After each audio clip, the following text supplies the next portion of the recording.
El tiempo casi consiguió que su vida e historia se borrasen, desapareciendo como ella hacía muchas noches en la oscuridad del bosque. A su silbido y en medio de lugares apartados de las montañas de Asturias, los lobos salían de sus guaridas no solo para protegerla, sino para seguir sus órdenes, al igual que un ejército de perros rabiosos venidos del infierno. Ana María García, la lobera de Posada de Llanes, fue una mujer que con sus hazañas y hechizos desconcertó incluso a la mismísima Santa Inquisición.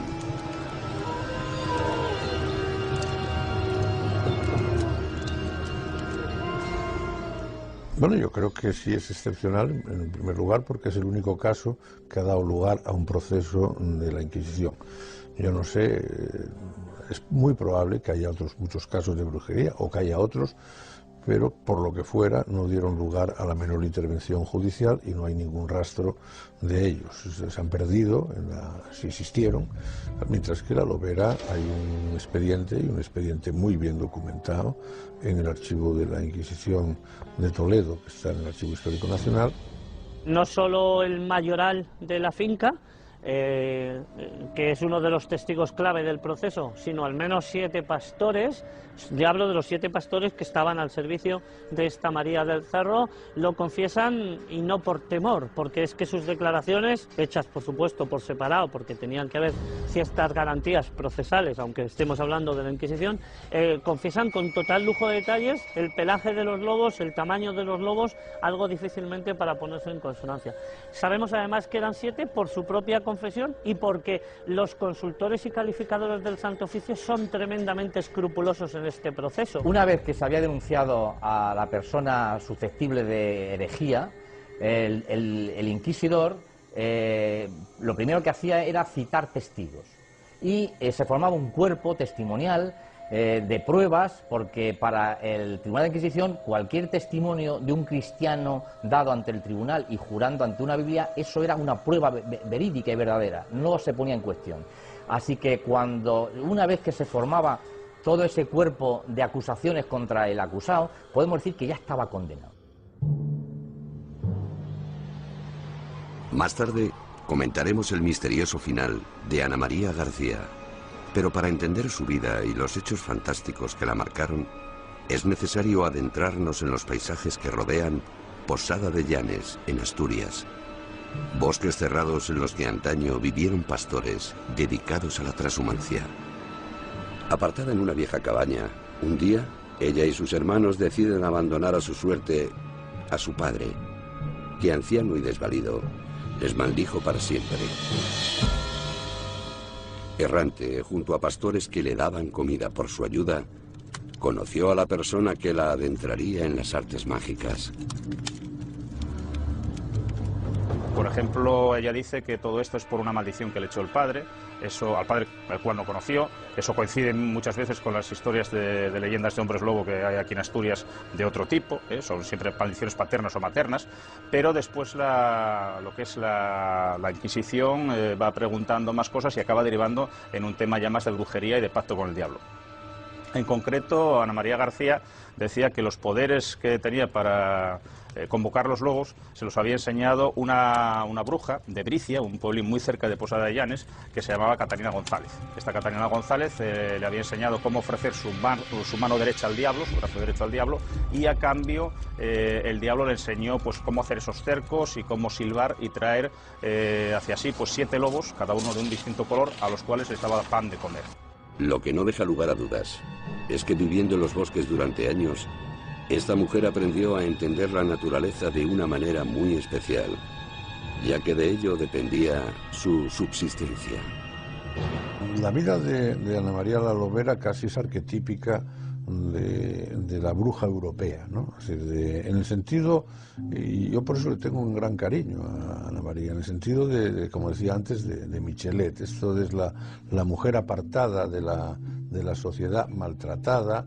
Ella misma tuvo un hijo natural que tuvo que abandonar, sirvió en varios dueños que también la maltrataron, y lo que es evidente es que ella tuvo relaciones de amistad o de afecto con una persona mayor, que la enseñaría pues las prácticas más elementales. Los días como hechicera de lobos de Ana María García terminan en Toledo, donde una mujer de la nobleza, María del Cerro, la acusa ante el Tribunal de la Santa Inquisición de la capital castellana. Al principio, nadie pensaba que realmente esta mujer era capaz de invocar a los lobos hasta que los testimonios sumamente concisos y por separado de los testigos hicieron temblar a los jueces de la causa. Imbuida de una saya, de una especie de sayal, era lo que le otorgaba este poder brujeril. Ella cuenta, insisto, con total naturalidad, cómo era capaz de invocar a los lobos con el simple hecho de hacer 2 círculos de izquierda a derecha con su cuerpo, después trazar un círculo en el suelo. Ella decía 2 aquí, 3 aquí y 2 aquí, pronunciaba una serie de palabras que sí que no han trascendido porque delante del fiscal se retractó de la confesión en este sentido que le había hecho a María del Cerro, y simplemente ella confiesa que a través de un silbido los lobos vienen. El círculo era un círculo mágico protector, pero aún así ella siempre cuenta que mantenía una relación de miedo hacia estos animales, porque entre otras cosas el demonio se le había aparecido en al menos 4 ocasiones en forma de lobo, así que lo que hacía era aplacar sus iras dándoles primero pan para que comieran. Según quedó reflejado en el acta del juicio, el demonio se le apareció en su vida hasta en 5 ocasiones, pero solo una de ellas con aspecto humano. En el juicio dijo que había, estando allí un día en el pueblo suyo, pues que llegó un hombre grande y negro, Lo negro entonces era se identificaba con el mal, con el diablo. Ella no dice que fuera el diablo, era un hombre grande, negro, que le dijo que si quería la podía enseñar a domar a los lobos o a invocar. Después del famoso juicio que tuvo en vilo a la ciudad de Toledo durante meses, la bruja fue castigada a recibir 200 latigazos en sitio público y a prestar servicio durante un tiempo en un hospital de bálsamos. A partir de ahí, ni un solo dato más apareció sobre ella en texto alguno.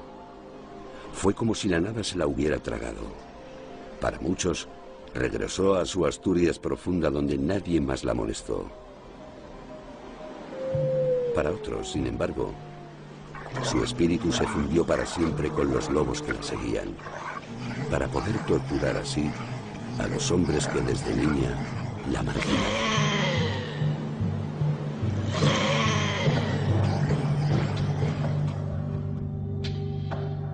Alucinante la historia de Ana María la Lobera.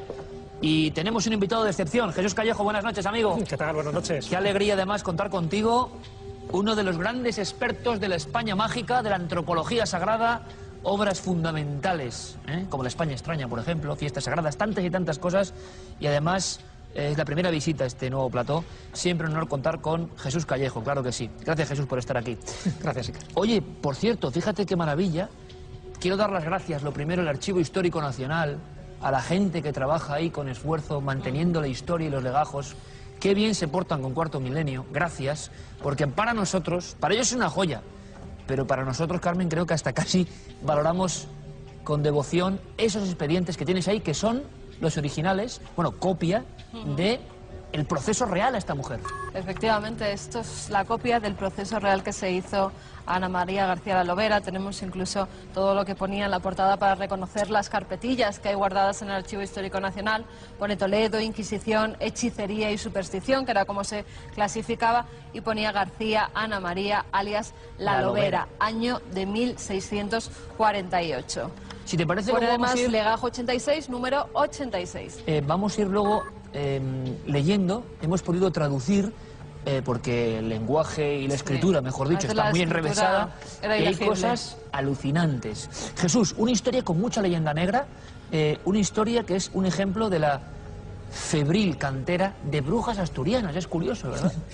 Sí, aunque realmente no sería una bruja propiamente dicho, lo que pasa es que sí que se mezclaba en aquella época lo que era la bruja con la hechicera. Ajá. Incluso sería bueno distinguir un poco lo que eran los loberos en general, porque tiene 2 acepciones que yo creo que es importante. importante que los telespectadores lo tengan claro, porque por una parte estaba el lobero, aquella persona encargada de capturar a los lobos. Recordemos que en aquella época, ya hasta hace muy poquito, pues el lobo era, en fin, el principal enemigo que tenía todo ganadero, y se contrataba a personas específicamente para que mataran a los lobos o a los lobeznos. Esos eran los loberos. Los loberos, pero es que también esa acepción servía para aquellos que tenían una cualidad especial, que era el domesticarlos, el apaciguarlos, y el que recibieran órdenes para luego azuzarlos contra aquellas personas que no le pagaban un estipendio determinado. Y esos también se llaman loberos. Pero eran como dos categorías. Aquellos que realmente cazaban los lobos para que no se convirtieran en alimañas, eran las personas un poco casi contratadas por un pueblo para eso, y los otros son aquellos que sí estaban asociados a una especie de pacto con el diablo, y que era gente que intentaba hacer el mal a una población, y de ahí que recibieran el calificativo de loberos. Oye, qué interesante, Jesús. O sea, eso ya nos deja como gente que tenía un poder especial. Estoy recordando historias como el de la bestia de Gebaudán, que hablaba la leyenda de un gran lobo que mató a mucha gente y a mucho ganado dominado por alguien. Pero claro, eso quizá se estilaba en cierta época, siglo XVII. Ahora sondearemos en el expediente, pero es curioso, Jesús, que se habla de unas palabras, de unos silbidos, sí, de todo un proceso de cosas que tenía como fin ordenar los animales, y que incluso se pusieran en formación junto a la lobera. Claro, en el caso de la lobera de Ana María García, tenía 7 lobos, que son los que acudían a su llamada, y su llamada consistía en dos cosas fundamentales, que era un silbido muy específico, y luego la invocación de unas palabras mágicas que en ella misma quiso reproducir en el proceso inquisitorial de Toledo, porque decía que si las decía sin tener esa finalidad precisa, que era convocar a los 7 lobos, por cierto, 7 lobos de colores distintos, la podía acarrear un mal, tanto a ella como a las personas que estaban presentes. Y por revelar el secreto... Era secreto. Imposible. Lo único que ha trascendido eran unas palabras que ella decía cuando se convocaba a esos lobos, que era aquí 3, aquí 2, aquí 2. Es decir, los iba colocando en cada sitio, ella siempre protegida por un círculo mágico. De ahí que tenga tantas implicaciones con la hechicería. Es decir, ella era consciente de que si no hacía el ritual preciso, que por cierto se lo enseñó Catarina González, su maestra, que justo en Artículo Mortis, cuando está muriendo Catarina González, le da esas palabras secretas, las palabras claves, y le da la saya. Esa saya que ella se tenía que poner en el momento que tenía que invocar estos lobos, porque los lobos, dentro de aquella concepción, eran representaciones del maligno, del diablo. Por lo tanto, o te protegías, o esos lobos podían ir contra ti. Bueno, como siempre, Jesús Callejo, o sea, es decir, vamos a ver, yo lo que digo siempre, Jesús, luego vienen los productores de Hollywood, ¿verdad? Una bruja mayor le da las palabras en el momento de morir, sabiendo que está en su última hora, y le da además el sayal o la capa que le otorgará ese poder para manejar los lobos. Y es que ha pasado en España, y quizá como ha pasado en España no le hacemos mucho caso. Claro. Son historias absolutamente maravillosas y muy superiores, en mi opinión por lo menos, a las que a veces nos vende el cine internacional. Que sondemos un poco, a ver qué viene, por ejemplo, de, no sé, ¿qué te ha llamado la atención? Mira, lo que hablaba Jesús, por ejemplo, de los lobos que tenían relación con los demonios que se aparecían. En el proceso la preguntan si aquellos lobos en realidad eran demonios. Y ella dice que sí, que se le aparecían cuando los llamaba en figuras de hombres y de perros y de lobos, y que ella temblaba delante de ellos. O sea, ella tenía miedo a lo que invocaba. Ella tenía miedo a lo que invocaba, porque en muchas ocasiones no tenía ni que invocarlos, se le aparecían de repente. Las primeras ocasiones en las que ella tiene ese pacto con el diablo, pacto que ya había tenido, como bien decía antes Jesús, Catalina, la bruja, que le lega el tener el poder de convocar a esas fieras, ella lo que hace es remitirse a llamar a los lobos cuando quiere que ataquen algún ganado, pero en ocasiones el poder diabólico, el poder demoníaco, hace que vengan y la visiten sin que ella los haya llamado. Dice que la primera vez que se le presenta en forma de lobo es uno, es el diablo, y que está tumbado al lado de ella durante 1 hora, está agazapado junto a ella durante 1 hora, y que en ese momento ella no tiene miedo. Pero hay muchísimas más cosas. La preguntan que cómo los llamaba, que qué palabras decían, se niega a comentarlas. O sea, ella le dan 200 latigazos, tal, pero se niega a decir las palabras que le dio su maestra. Los latigazos se los dan con la pena ya impuesta, no para que declare. Ella desde un primer momento declara todo. Se ve que es una mujer en la que se dice que no sabe ni leer ni escribir, es más, tiene que firmar el inquisidor por ella. Las palabras que ella dice, era una mujer en las Asturias de aquel siglo XVII, como eran en la época, pues que no tenían apenas ningún conocimiento, ninguna cultura. y había sido también bastante maltratada por los hombres. ¿Eso es cierto? Es cierto, es cierto. En el proceso se dice además llevaba 3 años viviendo con esos pastores, los cuales tenían relaciones sexuales con ella. Ella había tenido una especie de novio amorío que no llegó a más. Tuvieron un hijo de 5 años que se quedó en Asturias. Fue maltratada por sus hermanos, fue maltratada... Bueno, desde pequeña, hay que decirlo, no conocía a sus padres. Ella no conoció en ningún momento a sus padres. Siempre vivió de familia en familia, que se la iban pasando de unos a otros. Acaba viviendo con unos hermanos que de cierta forma también la maltratan. Y se la entregan a este novio que la deja embarazada, se la lleva hacia otra localidad donde él vivía y después empieza a no hacerla ningún caso, con lo cual ella decide trasladarse a Asturias de nuevo a servir en la casa de algún señorito. Pero todo esto tiene una sensación como de venganza, ¿no? ¿Ella por qué azuzaba a los lobos? Para el vecindario llegó a ser un peligro, Ana María García. Sí, era un peligro. De hecho, se generó toda una leyenda negra alrededor de ella que no era verdad. Y además, Carmen lo ha explicado muy bien, porque si ella pierde a los padres desde muy jovencita, difícilmente se puede acoger esa leyenda de la maldición paterna. Es decir, cuando ella empieza a crecer, a desarrollarse, sus padres ya habían muerto. Lo de la maldición tiene que ver mucho con las leyendas... Añadidos posteriores, quizás. Claro. De hecho, se añaden 2 cosas muy interesantes de ellas que son mentiras. Decían que era la 7ª niña consecutiva que tuvo el matrimonio, lo cual no es cierto. Es decir, tuvo varios hermanos, pero no era la 7ª hija consecutiva, que es lo que se decía para convertirse en meiga o en lobera.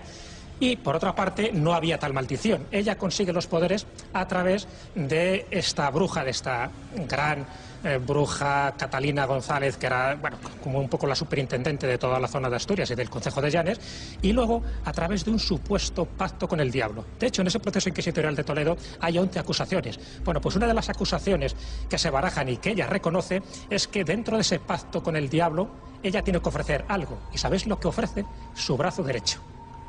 Y a partir de ahí, eso es, sí, su brazo derecho, no materialmente, no físicamente, porque lo tenía, pero en lugar del alma, que sería lo lógico en estos casos, ella ofrece su brazo derecho. Y así queda recogido cuando dice que se le aparece un bulto negro en forma de hombre, que sería el diablo. Y claro, vaya descripción, Jesús, un bulto negro en forma de hombre, que es el arquetipo de la sombra, del mal, que ha aparecido en toda la historia. Exacto. Bueno, las 2 primeras apariciones, además de ese demonio, dice que son en forma de hombre, una vestido de negro, con cuernos, tú fíjate cómo sería, con cuernos en la cabeza, en la frente, así lo describe ella, y la segunda aparición es vestido negro, con un sombrero y de nuevo con esos cuernos.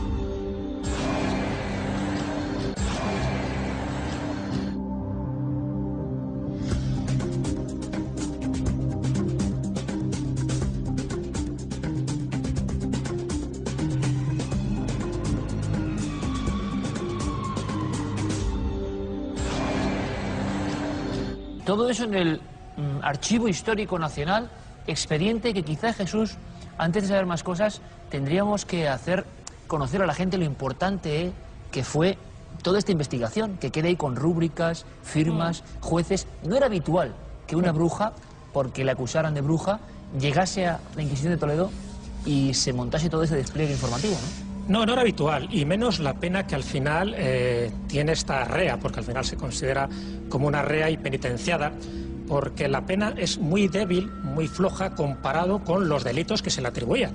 Y es una adjuración de levi. La adjuración de levi era lo menos que te podían poner dentro de un proceso inquisitorial, que consistía pues eso, en unos azotes, en un destierro, y en este caso pues estar 4 meses para que fuera, como dice un poco el acta inquisitorial, adiestrada en la doctrina de la fe. Era una mujer que no sabía escribir ni leer y que estaba muy alejada de lo que eran los principios católicos. Entonces esos 4 meses es para que ella tome conciencia de esos principios de la fe. Tiene que recapacitar todo su pasado en un hospital, es decir, haciendo una prestación social, y luego tenía 25 años en ese momento, o sea que no estamos hablando de una mujer mayor, tiene 25 años. Y a partir de ahí, a partir de ese año, de 1648, en agosto, se pierde prácticamente todo su rastro. Parece ser que se va a Asturias y se va con aquellas personas con las que mejor ella se entendía y con las que convivió durante un tiempo, que era con los vaqueiros de Alzada, y ya sabéis también las implicaciones negativas del pueblo maldito que siempre han tenido los vaqueiros de Alzada. Sí, señor. Más curiosidades que pueden interesar de ese proceso inquisitorial contra la mujer que dominaba los lobos. Pues mira, hay cosas como cuando ella mandaba azuzar a los lobos para atacar a algún ganado porque algún cazador no le había dado lo que ella quería. Por ejemplo, dice que habiendo llegado la dicha lobera a un cazador que llevaba una carga de conejos y perdices a vender, le pidió un conejo y no se lo quiso dar, y que dentro de 3 días le comieron los lobos al borrico de dicho cazador. Otra de esas veces que azuza a los lobos, habiendo llegado la dicha lobera a una majada de un pastador y que no habiéndole dado lo que le había pedido, a la segunda noche le comieron los lobos 3 cabras, lo cual atribuyeron a la susodicha y a sus embelesos. O sea que también mucha gente, imagino, que utilizó, como ocurría en esa época en España, las envidias y ataques espurios y normales de los lobos para adjudicárselos a Ana María García la Lobera y que la condena se incrementase de alguna forma. Pues sí, la pena no es muy grande en este caso. Son tan solo 200 azotes porque en realidad no tienen nada que demostrar. Fue mucha más condena, por ejemplo, la otra célebre bruja toledana, también el profesor de la Universidad de Castilla-La Mancha, Luis Bausa, nos guió en aquel viaje, ¿se acuerdan? Que invocaba otro animal, que era un terrible cerdo gigantesco dentro de una iglesia de Toledo, dejando monedas en cada una de las esquinas, y también hubo proceso y condena. Es curioso también, otra de las historias, la transmisión casi hereditaria de la bruja mayor a la aprendiz. Y eso ha ocurrido desde el principio de los tiempos en la hechicería. Es verdad, sí, es verdad. Hay una tradición, pero prácticamente se pierde en la noche de los tiempos, de cómo hay linajes de loberos, en este caso, o linajes de brujas. Muchas veces son más brujas que brujos porque son tradiciones que pasan de madre a hija.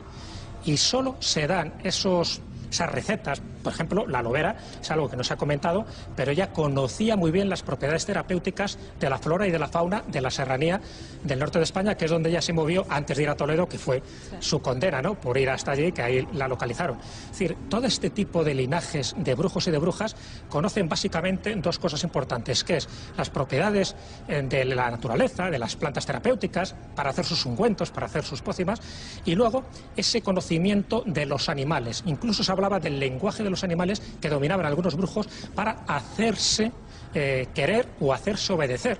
Claro, eso, desde una perspectiva supersticiosa de aquella época, el poder solo podía venir de 2 sitios, o de Dios o del diablo. Parece evidente que de Dios no era, porque era gente que no iba a misa y por lo tanto estaba marginada socialmente. Así que quedó el estigma de que todos estos poderes provenían del diablo. Qué bonita historia, el lenguaje oculto de los animales. Qué valor tiene eso también, ¿no?, poder dominar a estas criaturas. Por cierto que bueno, hay quien piensa, o quien puede leer con este reportaje de nuestro compañero Juan G. Vallejo, que ella se vengaba de algunos hombres. Su relación con los hombres no fue muy fluida y parece que se podía vengar, o eso se habló, pero no supimos nada. Para cerrar esta historia, desaparece como tantas otras mujeres enigmáticas de la historia. Se les sigue, se les hace un proceso, no sabemos dónde está ni enterrada. No sabemos absolutamente nada de ella. Se cierra el proceso, está la pena que se le pone, esos 200 azotes, el trabajar durante unos meses en ese hospital, y después absolutamente silencio en torno a la figura de esta mujer. Parece que volvió a Asturias, que regresó de donde era. Por lo menos allí tenía otros lugares donde, por ejemplo, en el bosque, seguir haciendo pócimas, o también trabajar en casa de algún señorito rico de la época. Una vez más, los mitos y leyendas, los arquetipos, se trasladan a los legajos, con nombres y apellidos. Siglo XVII, Ana María García, la Lobera, hecho real. En fin, alucinante. Como siempre, Jesús Callejo, compañero, muchísimas gracias. Vamos a ver si tú y yo practicamos el silbido ese, porque tiene que ser increíble.